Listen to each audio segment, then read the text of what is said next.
बिस्मिल्लाहिर्रहमानिर्रहीम। अस्सलामु अलैकुम नाज़रीन, उम्मीद करता हूँ आप सब खैरियत से होंगे। आज है ईद उल फ़ितर का तीसरा दिन मरी में, और मैं आज आपको दिखाता हूँ भूरबन की गांव की सादा ज़िंदगी। ये देखें, ये इनके सादा से घर हैं और ये लोग सेल्फ़ सफिशिएंट हैं।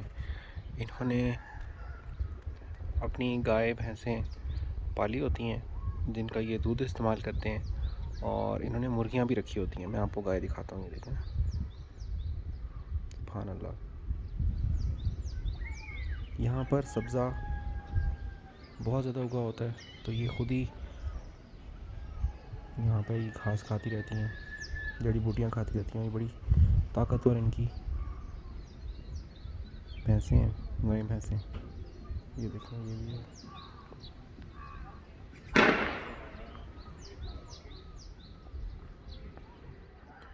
जो इन्होंने मुर्गियाँ पाली होती हैं उनसे उनको अंडे मिल जाते हैं, देसी अंडे। और मौसम इंतहाई खुशगवार रहता है यहाँ पर। ये देखिए, पहाड़ हैं, बादल हैं, सुभान अल्लाह। ठंडी हवाएं चलती हैं।